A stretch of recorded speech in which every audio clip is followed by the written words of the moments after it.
Have you ever thought about investing in multifamily deals so you can help grow your family's wealth, but you thought you didn't have enough money to do it? Or maybe you've wondered what an investment into those type of deals looks like.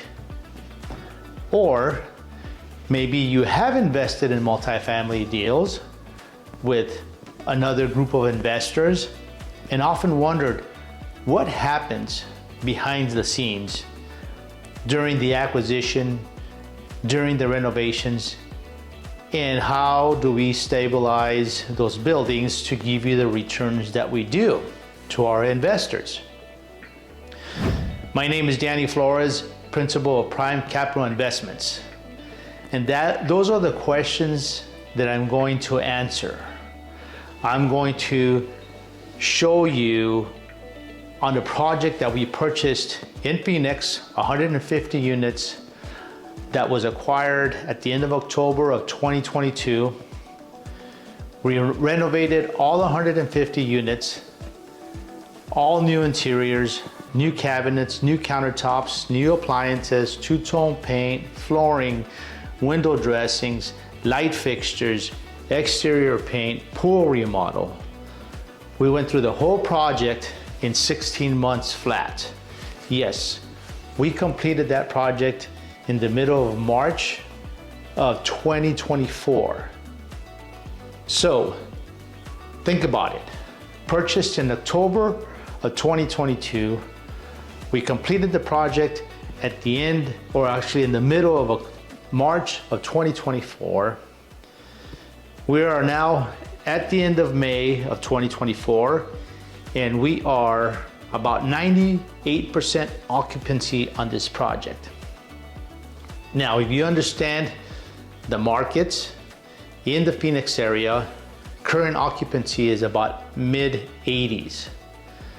We're way above that, and we are able to maintain this building almost 100% occupied. You might wonder, how do we do this? And those are all the questions that we're going to answer for you. We're going to take you through the process of how we did the acquisition with the brokers in this deal. We're going to walk you through the building. We're going to show you what the units look like as they are completed. So this is a product that potential tenants see as they walk through the models. We want for those to show well. Another thing that we're going to do is we're going to talk to a property management company. You're going to get first version of what they do during the renovation process, how we move tenants around so that we're able to open up batches of vacant units to give to the contractors. Yes, we need to deliver batches by a certain time because we had a very tight schedule. So we want you to see how we do that. We're also going to talk to the contractors, and you're going to hear a little bit about what they do to stay on schedule. It's a tricky task because you're ordering materials. You need to know what materials you need ahead of time. You have to order them.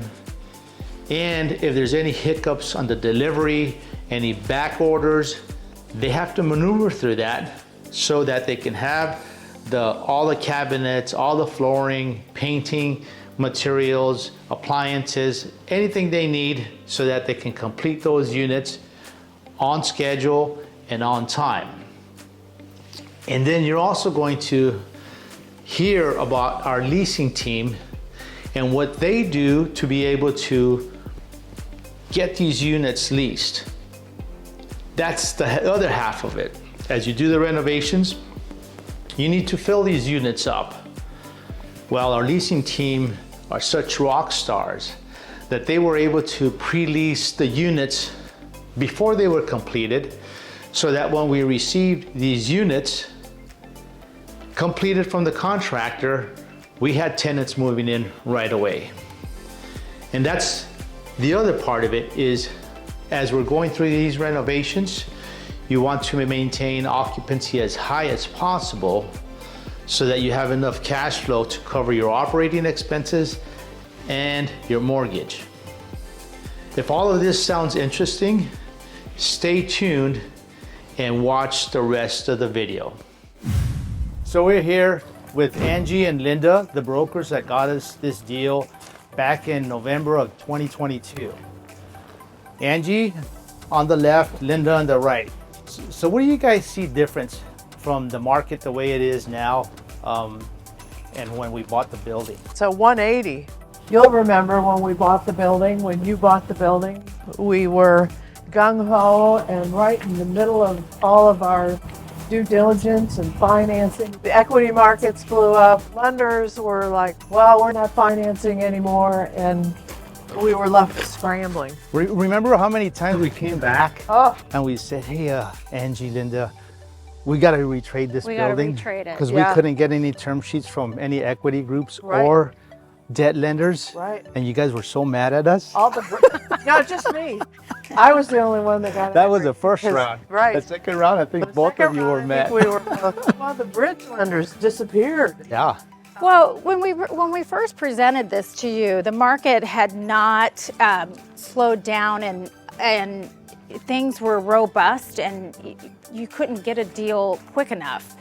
Everybody was scrambling to get deals in escrow, and then through the process is when the market changed. Yeah, market just changed, and thank goodness we had a seller that was Savvy. very astute. Yeah. And he understood what was going on.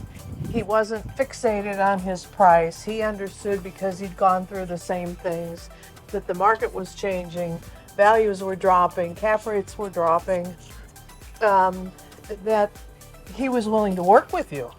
But not only that, he actually financed the deal for us. Right, right. He absolutely said, I understand that there's no way you're going to get financing. Your equity partners have disappeared. And he was in a position, because he owned the building, that he said, well, I'm in a position I can carry back.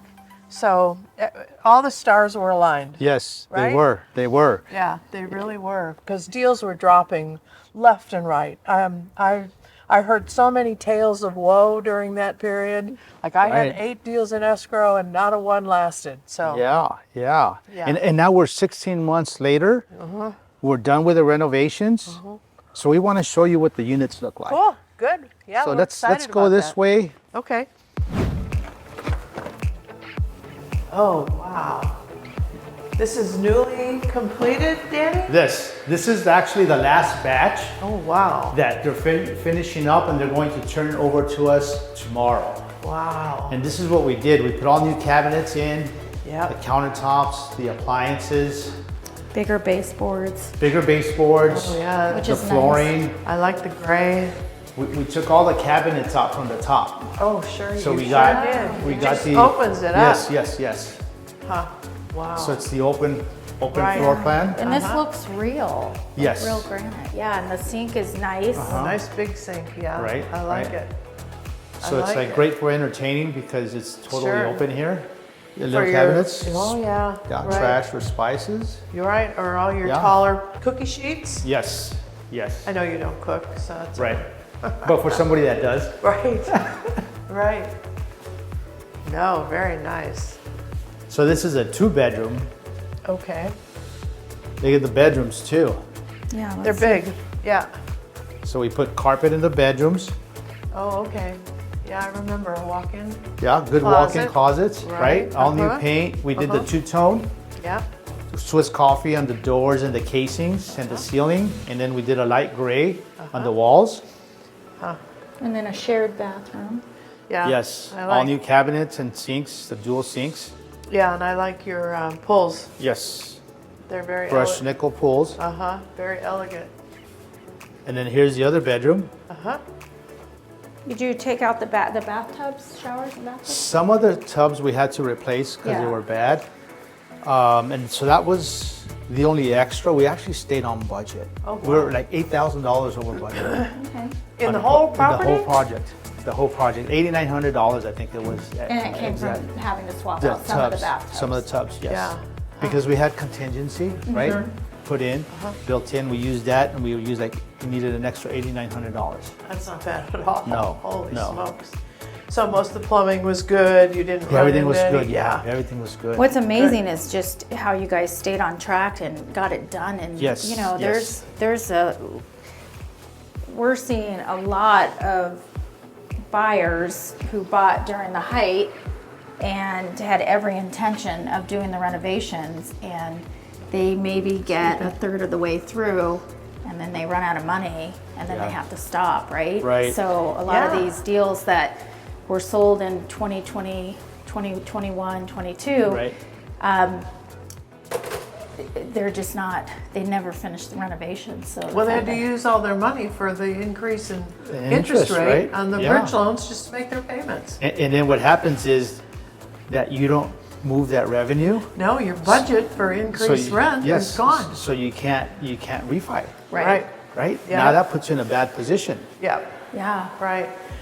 And you sure can't go back to your investors and say, No. all right, No. we need another $50,000 a piece from everybody, And right? that's why it's so important to capitalize your deals correctly, Right. right out of the gate, like we did this one. When Right. we did this one, we knew we didn't have any bridge to be able to finance it for us. So we actually raised the money and capitalized it, fully capitalized for the CapEx expenditures. We spent about $3.5 million on it Wow, right, in no issues, Yeah. right? right. And then with the owner financing that we had, it was fixed. And Right. so we didn't have any other issues like some Yeah. Right. with bridge. Yeah, you're fortunate because so many investors are hurting right now. So many Right. owners, Yes, you know, they yes. didn't plan like No, you did. no. This is nice. This turned out Thanks. Yeah, I very just nice. can't believe Yeah. how big it looks. Yeah, the this is a renovation. two-bedroom. Let's take a look at a one-bedroom. So what are you guys getting in rents for the 2-bedroom? For the two-bedroom, I think we're around 1,500. Okay, That's great. that is Yes. great. Yeah. What were they when you Well, you know, bought we it? increased rents 500. Yeah. An average Wow. of $500 increase in rents on this building. Huh. Our occupancy is about 92% right now. Wow, that's great. And that's in a market that is There's mid 80s Yeah. to high 80s. Yeah. right. And it's only that because we are barely getting the last batch tomorrow. Uh-huh. So Okay. we have units we haven't been able to rent because Oh, yeah, we they don't just have them, weren't ready. right? Sure, sure. So we figure once we get those units back, Right. we should be able to hit 95% occupancy. That's fantastic. Where are you with rents with the surrounding areas? We're right at market. We projected a little bit higher. You can't do that when there's competition and when there's vacancy in other buildings. Yep. So you have to actually bring them down to market and basically offer the same concessions that everybody else is offering, which Right. is 1 month free. Yeah. If you don't do that, then you sacrifice occupancy and it costs you more money in the long run. So every month that unit doesn't rent because Uh-huh. you're trying to get more money, Right. it's actually costing you more money. Yeah. And then you still have to adjust. At Right. the end, you have to give up and say, okay, the market's doing less. I got to settle for less. And Right. all the months that you waited, Right. that's too much money that you'll never recuperate. Property just looks so pristine now, too. Thank you. Yes, we painted the Yeah. outside. Yeah, so what did you do on the outside? It was pretty simple. We cleaned up the landscape, painted the buildings, and we rebranded the building, Right? put building numbers. We identified the buildings because it didn't have that It before. didn't have that. Remember when we Right. were doing the Yeah. Right. DD? And Yeah. which is a big issue because if you have an emergency where the fire Yes. department comes on site or the ambulance, Right? then they can't find the building. Meanwhile, somebody's having a heart attack or there's an emergency somewhere or maybe even a fire, Right. Yep. and if they can't find, then we're in trouble. Yeah. So we do all these extra things on these buildings to mitigate any type of risk Right. or lawsuit or even, just give better service to the residents. Uh-huh. Yeah. So I know that when we were doing the DD, we found out that there were a lot of residents that had lived here for like Yes. numerous years. So when you started doing the renovations and then you increased rents, what was the retention? Yeah. we actually kept about 70% of our residents. Good. Seriously? Yeah. That's good. Even with the rent increase? Yes. They were happy Yes. about the renovations? Yes, because they're going to go somewhere else Right. and look at another community that they don't know, Right. right? They're going to pay the same amount, and that might not be brand new like ours. Yeah. Right? So we were able to move residents from their old units to the new units. Right. Now, and part of the reason why they stayed, a big reason is they like the community. Sure.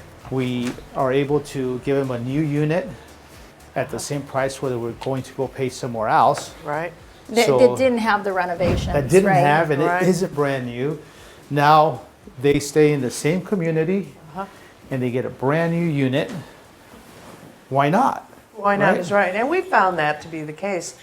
Tenants gravitate toward something similar that they're familiar with, and they love the new. Right? Right. You know, they might have lived, like you said, you moved them from one building to another or one Right. unit to Yes. another, and they're happy with that. Yes. 70% is good. And we actually had some that moved out and came back to the existing unit brand new. Oh, wow, cool. Right? So one thing that I've noticed is there are not washer and dryers in the unit, and you were able to increase rents without having to do that? Yes. Okay. Now the reason why we didn't put washers and dryers in our renovations was because it was too expensive. Sure. The plumbing connections were going to cost too much, and it wasn't affordable to be able to do it. I mean, we've done it in other buildings and it's worked out Right. really well, Yeah. but sometimes you can't, and so it's not cost effective, so we couldn't do it. And we did see the laundry. It's big, nice, big, clean looking Right, laundry. So that, And we're actually That's looking nice. to get in, the current laundry room still uses coin. oh, But we're looking to use the money list, the smart cards, and with a phone app. So with changing the machines and with the phone app, the residents will be able to see when their laundry is done, when the dryer is done, right. and how many are available to use, so that when they go down there, they have access to machines. Yeah. Good. You don't schlep everything down and then go, Right. oh my God. All of a sudden you can't wash. Yeah. Yeah, right. Yeah, so it's always about improving and giving back to the residents and giving them a better community as much as possible. Yeah. So here's a one bedroom. The layout's slightly different. You can It's see the still kitchen, so spacious. Right? Right? Yeah, the Yeah. kitchen is. the kitchen is more tucked rather than the other one that has more open space. So the square footage is a little bit less, but you know, of course, the one bedrooms cost less.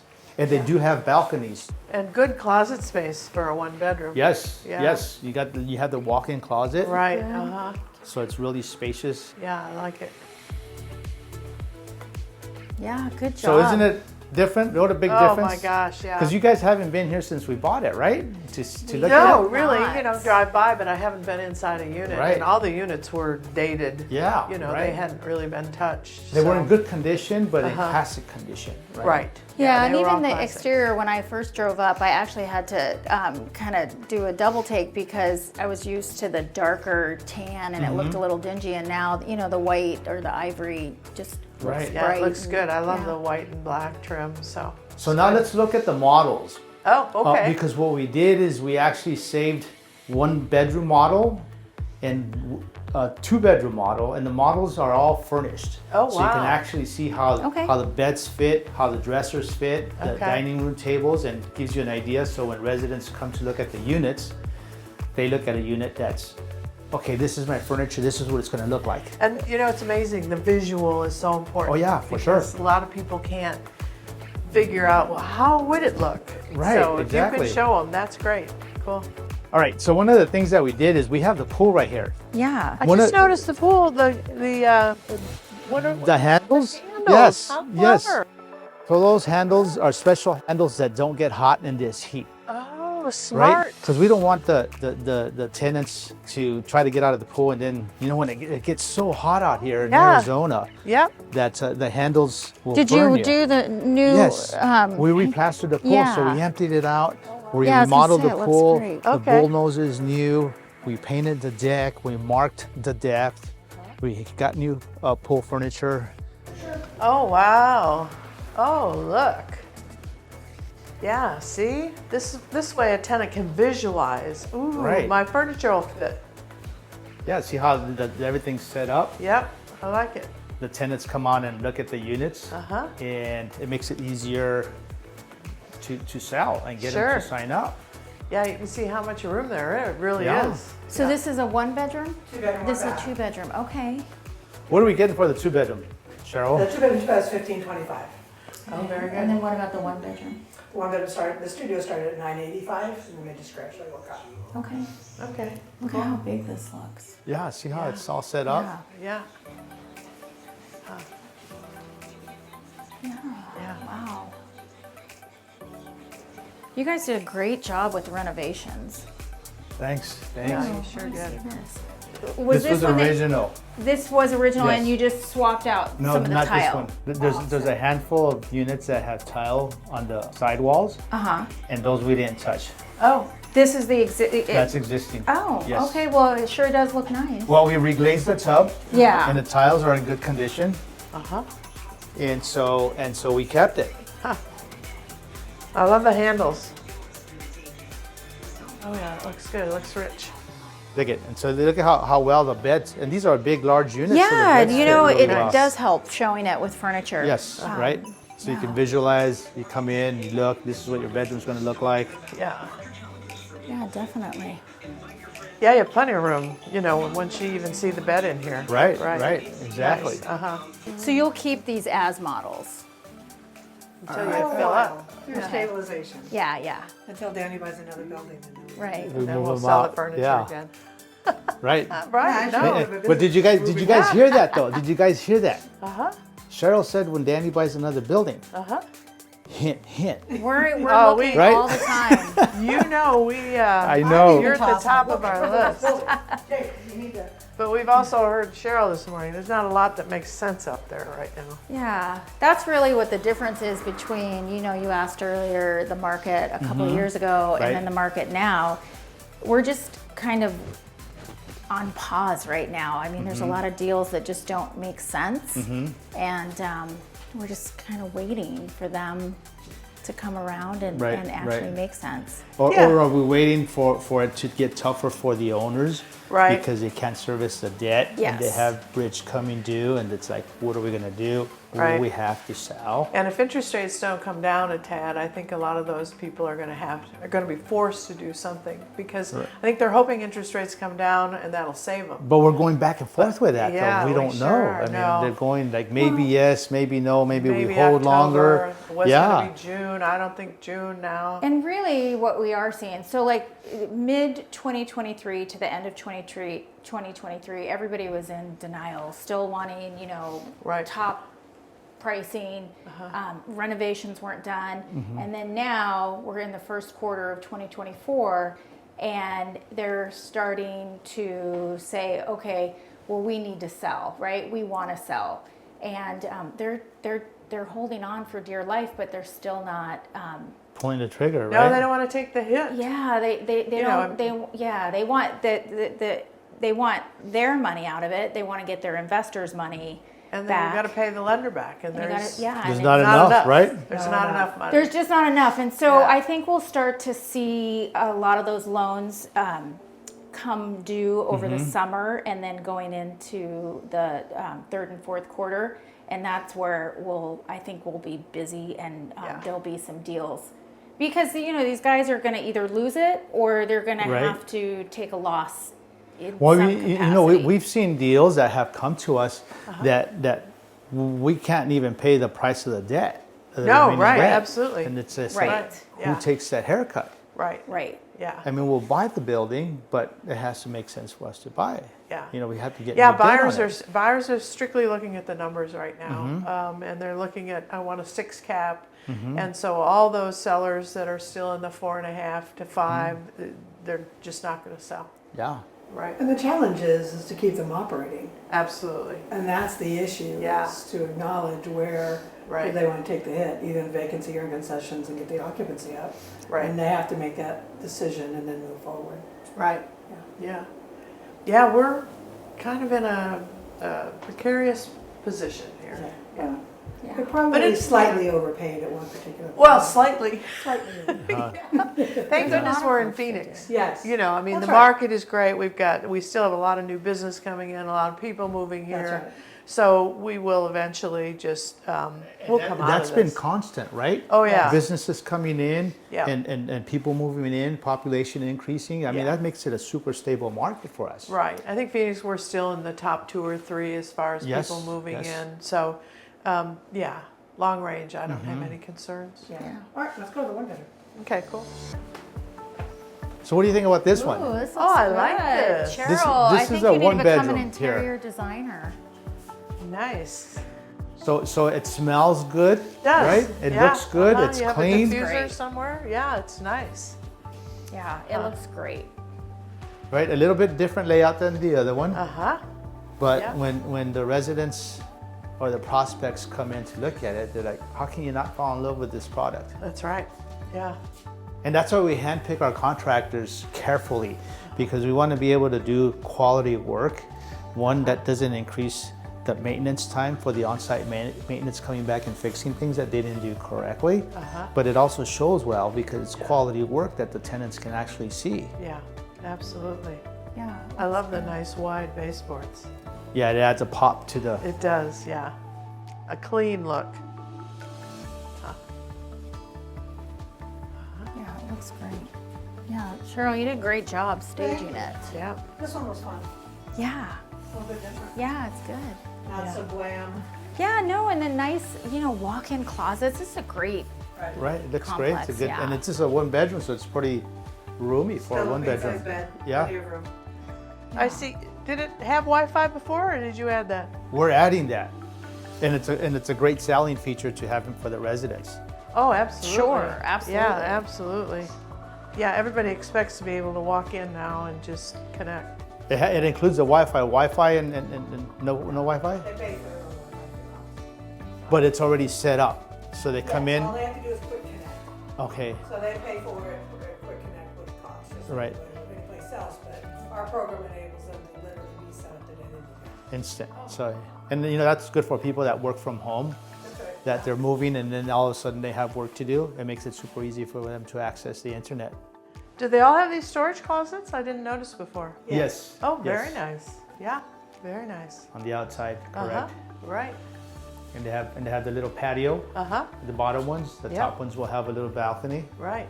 Yeah, So that's a plus. That's great, right? They Yeah, can I'll sit out say. there, they can set up a couple chairs. Uh-huh.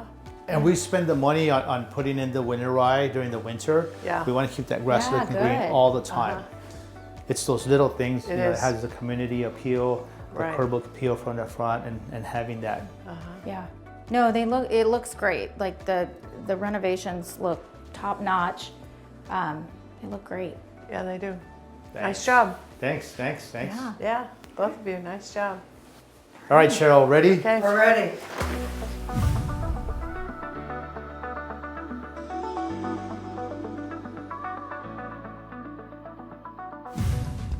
Hi, we have Matt here from Blackhawk Construction, along with Chelsea and their crew that helped do the renovations on our project on Butler. Here's Matt. If you want to introduce yourself and your company and maybe a little bit of the guys and what they do and how they contribute. Sure. So I'm Matt Williams. I'm the one of the owners of Blackhawk Construction, and multifamily remodels is one of the things that we specialize in. We've been doing it since our founding back in 2010, and this is our second project with Danny and his team. And Butler's been a great project so far. So from the project level, Chelsea is our project manager. She runs things kind of from the office perspective and the day-to-day operations, along with Mike, our superintendent out there. And then we have 4 full-time crew members that worked on this project. Part of what we do to help keep costs low, streamline things, and identify and take care of issues that come up on a day-to-day basis is we have a full-time crew that we self-perform quite a bit of work on. So I'll introduce them as well. This is Kurt right here. We got Austin over there. We got Matt over here. And David. And the crew's been great. We've kept to the schedule pretty tight, like we always do. That's one of the things that we pride ourselves in, is making sure we deliver all of our units on time, and making sure that people like Cheryl can count on those dates for their tenants, so they keep their promises there. But so what I'll do is I'll hand this over to Chelsea, and she can kind of give a little background on the project specifics. Hi, Chelsea with Blackhawk. As Matt said, I am one of the project managers with Blackhawk, overseeing the Montana and Butler team. Our guys have worked very hard throughout the duration of this project to make sure that we are sticking to the schedule. I keep close contact with the superintendent, Mike, to make sure that we have all of the materials necessary on site, and to make sure that we're keeping an eye out for anything that could delay us in our schedule. So for an example, one of the things that we ran into is we were noticing that there was a few tubs that were needing to be replaced. So we made sure that we acknowledge that as soon as we could, once we get access to these units, and that make sure that it's not delaying drywall and paint, and of course cabinets, and it's a progression. So real quick, and this is Cheryl. Cheryl is with a property management company. One of the unique things about this project is that we had Cheryl, Matt, Chelsea, everybody working together in unison to be able to vacate units on time, one, and have the batches ready to hand over to Matt on time, because they were on a very tight schedule. And then when Matt took over and Chelsea were there, they had to not only deal with ordering cabinets, ordering supplies. So there's a lot of things that happen in the back end to be able to stay on schedule. Maybe you can tell us a little bit of hiccups that happened in the project that we never heard about, with supply constraint issues, and how did you guys handle that? Because you did a phenomenal job coming in and staying right on schedule. Your schedule is to hand over the last batch tomorrow, and they're actually going to do that. How many contractors or owners can actually say that? What's that? Back in a little. So the one thing that I want to kind of put into that as well is it's not really a project specific thing, the way that we operate. It's more of the way that we operate our multifamily remodels in general. So the way that you have to do it to make sure that we're delivering all of these units on time is a proactive material and storage process. So we have typical materials that we'll use on an individual project or most of our projects, and we warehouse those materials ahead of time in our warehouse and have them delivered through our company. We have a delivery person that all he does is runs material out. And whenever we need that material, it goes out, gets delivered, and that gets handed off to Mike or other superintendents and their team. And then as far as putting the project schedule together for the entire project, that allows us to proactively order all of the project-specific things get delivered directly to the site, such as cabinets, appliances, and other types of specialty fixtures. So on top of our normal processes of doing multifamily remodels, Chelsea was mostly regarding things like, when she mentions those tubs, that's something that's not built into the schedule. So to proactively get in there ahead of time, Mike does his walk ahead of time before the unit gets turned over to us. He'll identify the tubs that will need to be replaced or taken care of. So we get that on the schedule. We get people set aside and scheduled to take care of those items before we even get access to the apartments and start the remodel process. So a lot of what you're talking about, Danny, is there are always project specific things that come up, little things that get taken care of, and again, that's why having a crew on site take care of little scope gap items just makes the process go so much smoother. But the way that we operate in general as a general contractor that specializes in multifamily remodels, we eliminate a lot of the gap in time issues that you would normally see from people that reactively order materials as opposed to proactively having it ready to go. Because that's, especially when COVID came around and lead time issues with appliances and all that, we didn't have any of those issues because we proactively planned that, especially when you put together a project-wide schedule. Right. And so another important component is Cheryl, because Cheryl had to deal with the tenants and have to vacate batches of units ahead of time. And doing that takes a lot of planning, because sometimes tenants might not move out on time. But nevertheless, we have a certain amount of units that we have to give to Matt. So tell us a little bit how you handled that, Cheryl, how you made that happen. Well, I think from the very beginning, we knew going in that this building was fully occupied. And so during the closing period, some of those people moved out. That gave us a little bit of a cushion. But because we had done this at another project, we pretty much knew how we were going to handle it. And in this particular case, on this building, many of the residents were long-term residents and wanted to stay. So the on-site team with Cassandra and the maintenance team really worked well together in picking the units that we were going to choose and moving those into units that we were getting back. And I think that's a skill set, especially with the different floor plans. But between the 12 batches, we bought the building in October, started the batches in January, and just really bulldozed through the entire project, including the exterior projects. And I think the key is the on-site team, with our support at Asset Living, we certainly gave them the tools that they needed to be able to relocate people to other units. And even to this day, we still have people who are moving from one unit to another. And that's what's made it successful, as well as driving new traffic in to fill that gap. But giving the notices to the residents on time, getting the team of Blackhawk into the building into the units before even vacated, so that they can do their pre-inspection walks. And that could be a little tricky with people who have been in units that they've not wanted anybody in a long time. We have a great success story of a woman who had lived there for over 20 years that literally relocated to another, I think she's 80 years old, and then went back into her original unit. So those are the great stories. So that's how we did it at that particular property. We did it at another building as well, a little different. Didn't have all the transfers and leased up the building. So each individual project can be slightly different, and you just got to stay on track and stay on schedule and communicate and adjust. I think there are times where you have to pivot and adjust on certain units and move forward from there.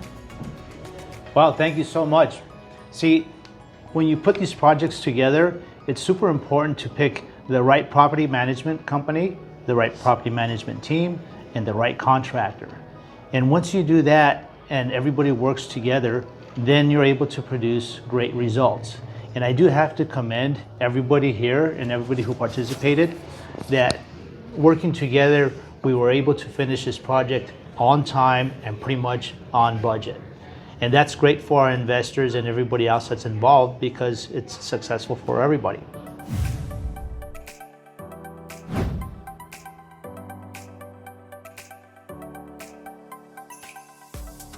We're sitting here with two of the best team members of Asset Living, and maybe you guys can introduce yourselves and tell us what you do and what you've done on this project to make it so successful.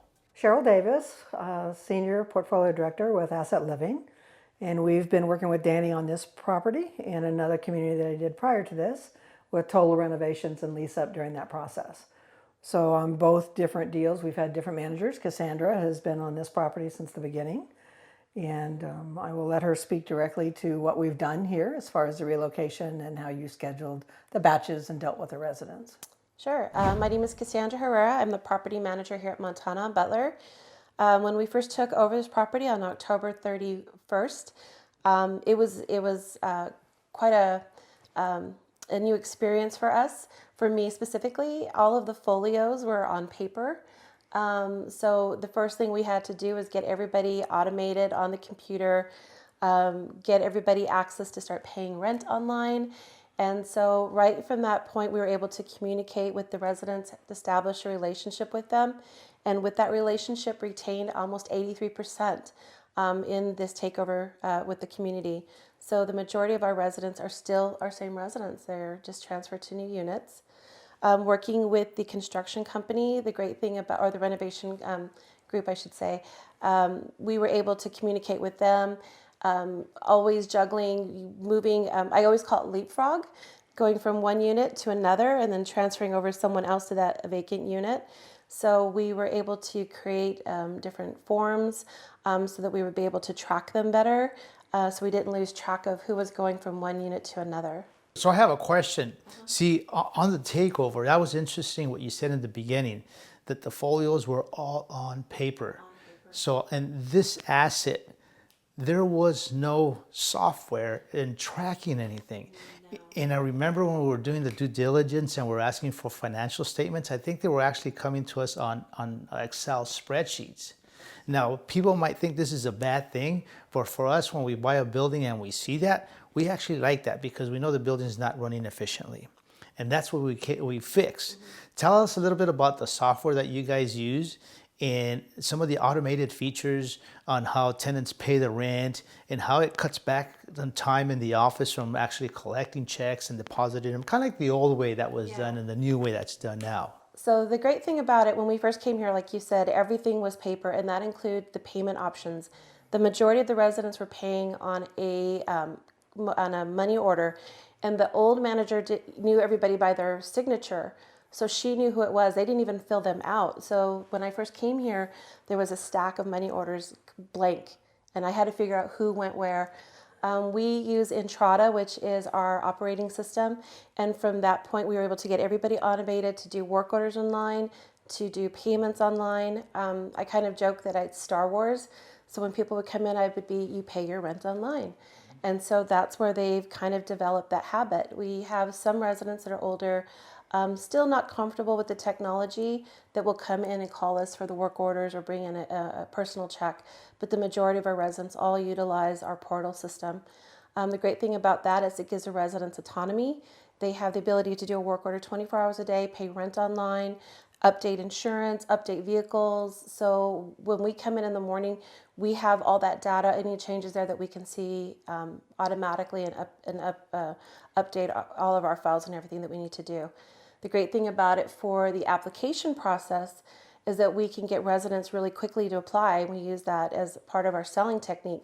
You want to apply online right now. You want to get that in the system. You want to secure that unit. We can do estimates. We can show them different options between the different types of units so that they can narrow down what works for their budget to start to do that application quicker so we don't have as many denials. What do you think about the community that draws the tenants? Because it's pretty unique to be able to go through and renovate 100% of the units here and maintain 83% of the previous tenants that are just moving into new units. I think what really worked for us is that this is definitely a sense of community. We have one resident who's she's in her 90s, and so she moved back into her same unit. Everyone here knows each other. They know each other by name. When they're walking, they greet each other. We greet them. We acknowledge them by their first name. So that sense of community was already well established here, and I think that's why we were able to excel.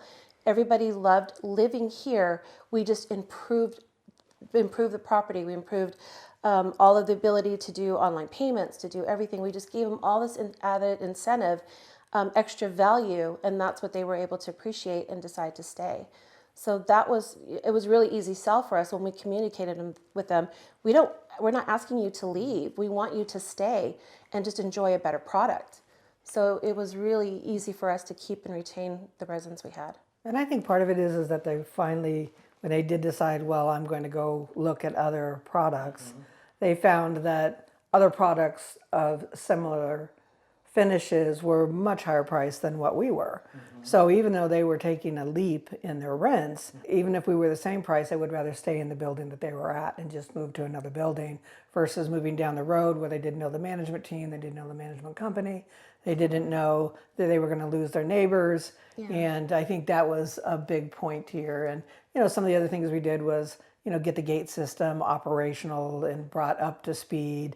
So, now they have fobs where they can, open it remotely, or it's not one keypad number that everybody had for 15 years.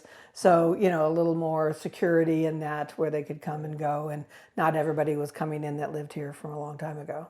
Right. So it seems like it's a lot of customer service, providing a good product, keeping the building secure with the different key fobs. Okay. So how do you attract a new tenant that hasn't lived here, and we're out shopping and trying to fill the last batch of the units? What do you do to be able to sell them and saying, hey, this is a great community to live in? You said it, customer service. We have a really good team here, really good maintenance, really good assistant maintenance and leasing, and we work that to our advantage. If you were to go to Google right now, we have a perfect 4-star review, and that's because we're not afraid to ask for those reviews.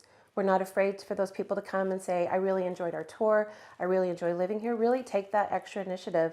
Let people know what a great community it is.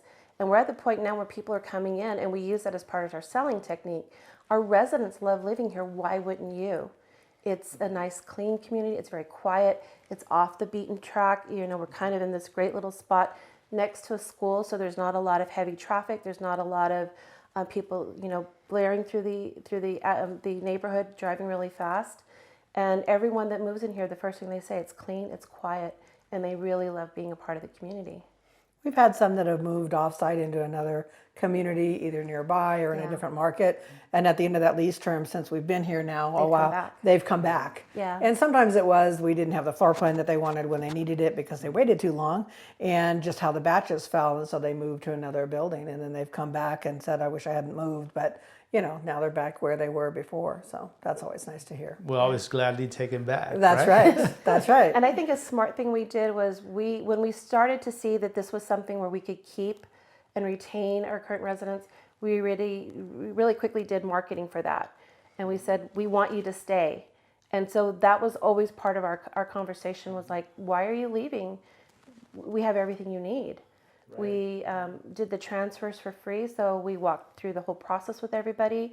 It's cheaper just to stay here and just have a nicer, newer home. What's our occupancy right now? We are pre-leased at 92 and leased at 85%. So we're very close to our goals. We're really proud of every rental we get, and we're able to also keep renewals. And that's one thing that we've been really proud of. We were very aggressive in communicating with our residents that this is a great place to stay, and we were able to retain that renewal, and that's really what's helping us too. And we've had some renewals where they maybe went into a larger unit and decided that I didn't need that extra space. I'm going to go back into a one bedroom or from a one bedroom to a studio because we've got that flexibility. So they may transfer and renew, which because they like the building, they like the management, they like the property and the units. So sometimes they'll do that if maybe they feel like they can no longer afford it for whatever reasons. They're a 2-bedroom, 2-bath. They'll go into a 1-bedroom and stay on the property. Yeah. So at that occupancy level, and tomorrow we'll officially get our last batch.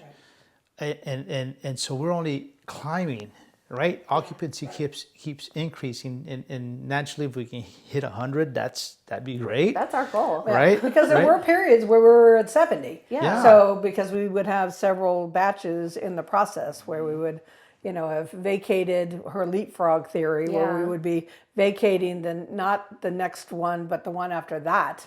We're going into the ones that we were getting back. So, you know, there were times where we would have 3 batches of vacancy that just for a brief moment of time until people started moving into the units that we just got back from construction.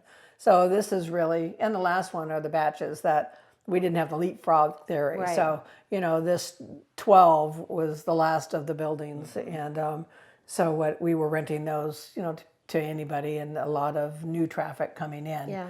The last 2 batches really were more of new traffic and sort of filling in that way.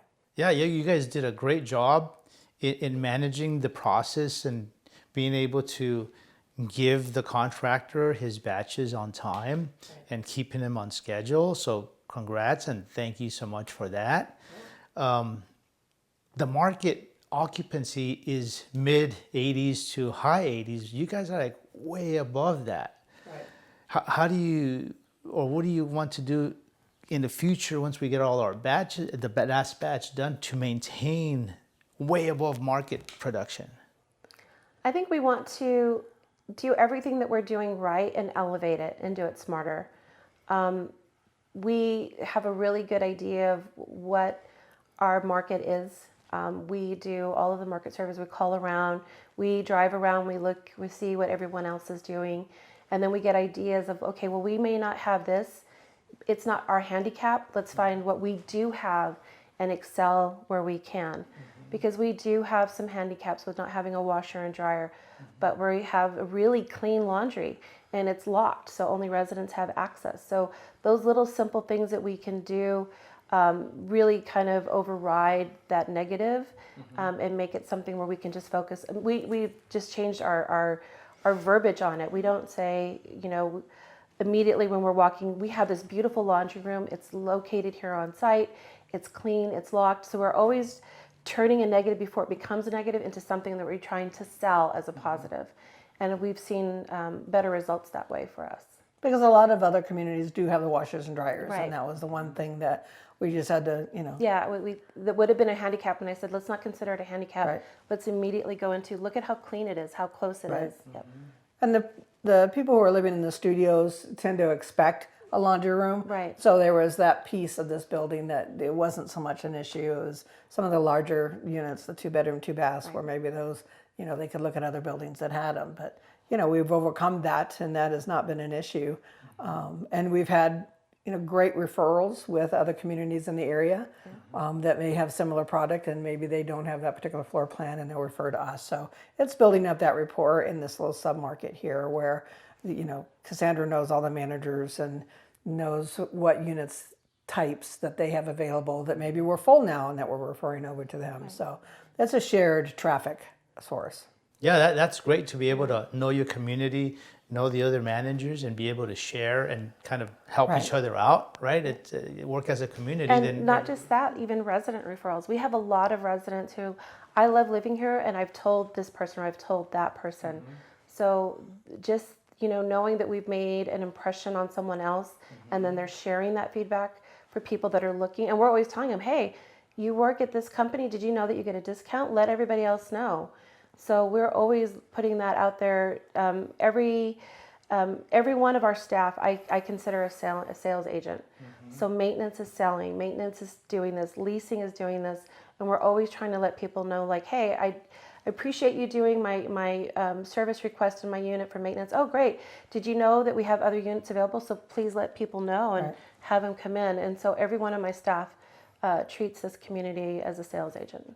And the nice thing is that between the preferred employer program that we have, which is 5% off of some of the larger local employers, we give that, and a resident referral fee to the residents as well. So, if somebody refers somebody and they mention that, then they get a resident referral off of their rent. And, just a little extra perk that is nice for them to have that, to be honest, not all communities offer. So, I think that there has been times where those type of things have been cut from other ownership's budgets, and so we put those in place here, and it's been beneficial. Yeah, we have one specific resident. Somebody came to tour on a Sunday when we weren't open, and she saw this person outside the office where getting material, and he had said, "Oh, are they open today?" No, this is their one day off, but it's a great community. I live here. Told him everything. He came back on Monday and applied, and so he's like, "Yeah, your other person who lives here is not even a leasing agent, but leased it for me." He's like, I immediately knew this is where I wanted to be. See, that is awesome to have your own tenants. I tell you, leasing your own units. Right. Yes. I mean, what more can you ask for? You can't. This unit community. It sells itself. It really is. It is a community, and you can't put any negative energy on that because everybody here loves being here. Yeah. And I think that helps with our maintenance. That people are taking care of the unit. And not destroying it, right? It cuts down on the maintenance request and our cost as operators to be able to operate more efficiently. And the maintenance supervisor was with the prior management and ownership, and he wanted to stay and joined Asset, and he's been a great team member across in the valley for us. Yeah, and then once again, I think it's thank you for all your efforts and making this other project, because we've done more successful, and kind of like, what are we going to do now once we fill it up 100%, right?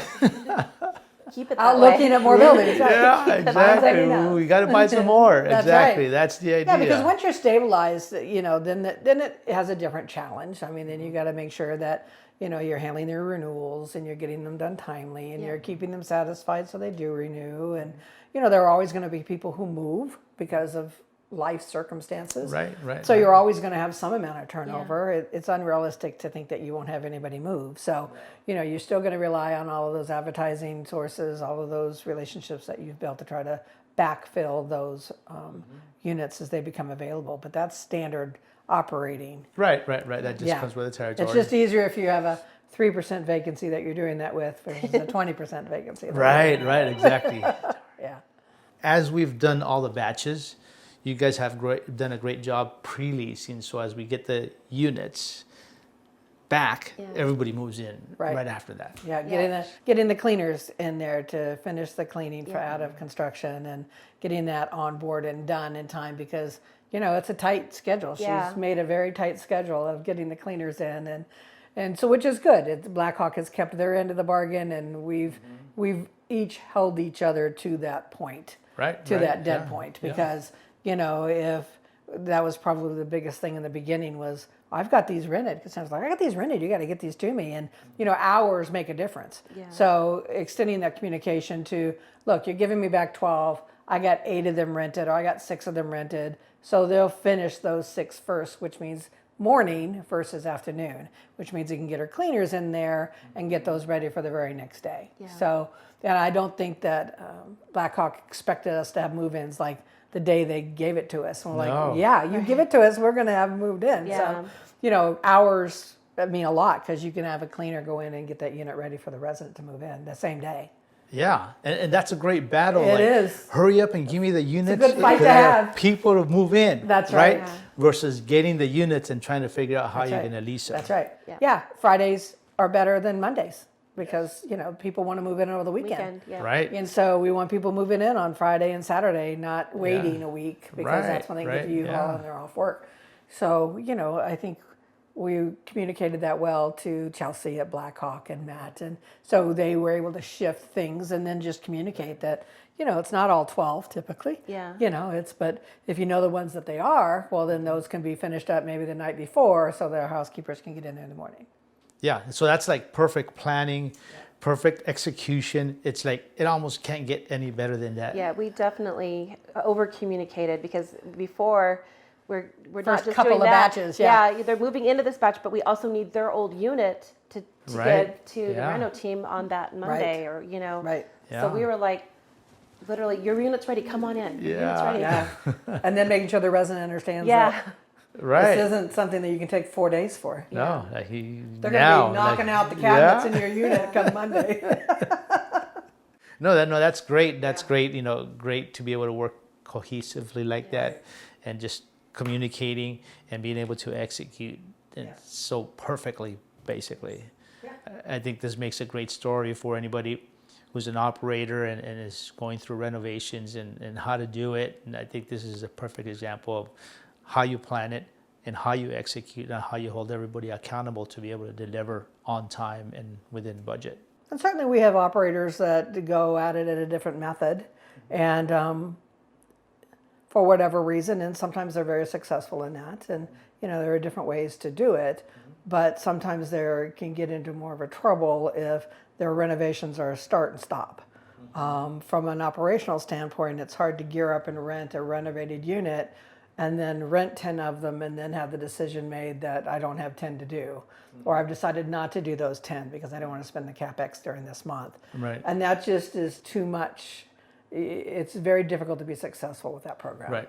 Because you need to rent renovated units and that's where all of your advertising is going and that's what you're selling. Right. And to be able, the team at the property needs to be comfortable knowing that I'm going to have this apartment on this date. And sometimes if that's not happening, well, then you lose the rental and you have staff that get a little trepidatious about dates that they're supposed to get it because they're the ones dealing with a resident who was told that they can move in on that date. Right. And see, we as operators, we have to plan for all of this, right? We have to have our budget. We have to have our capital to be able to deploy, to keep paying the contractor and keep everybody moving so that there are no hiccups in the plan. Because like you said, you set it and you just go. Right. Super simple. There's no questions. Everybody understands what they have to do.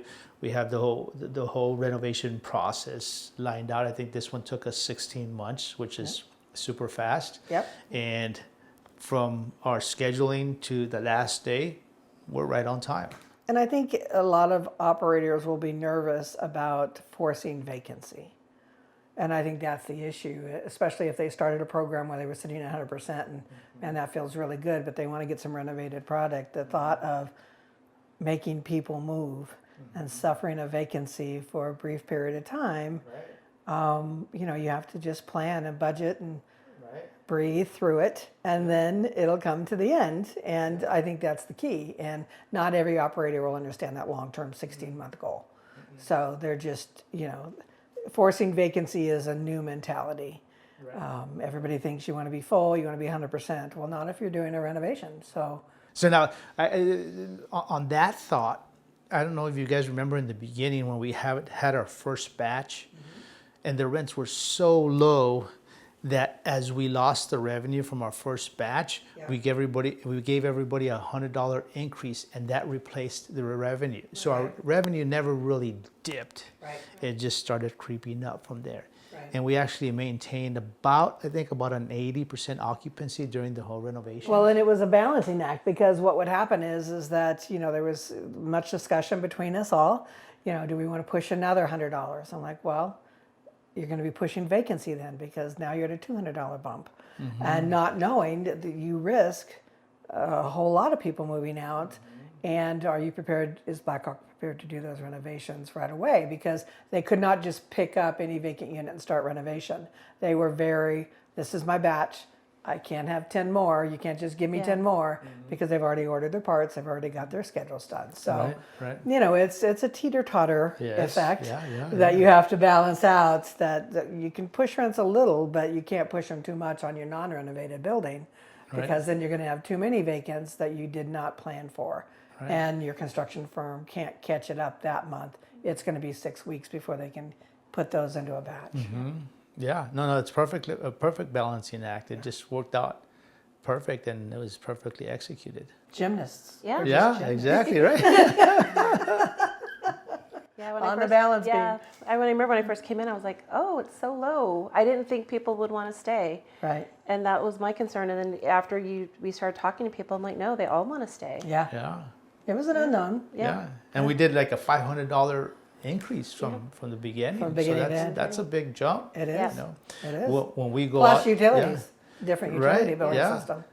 So when we go out and we talk to investors and we talk to them and say, hey, we have this project and we have this deal, we're going to give a $500 bump in rent.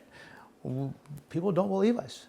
Believe us. So this is actually proof that the concept that we're doing and that we're producing value to buildings like this, and being able to jump from, you know, $500 jump in increase in rent. But look at how much money we put into it and how we executed it. This, I mean, it doesn't get any better than this. Right. Yeah, I mean, it's, you know, perfect storm. Yeah. I mean, it's not always perfectly easy. Correct. There are bumps. Yeah. Right. We had minor bumps, but it's like, that's just part of it. That's right. You know, we just right. dealt with it and No fixed major it, ones. and you keep going. Exactly. Right.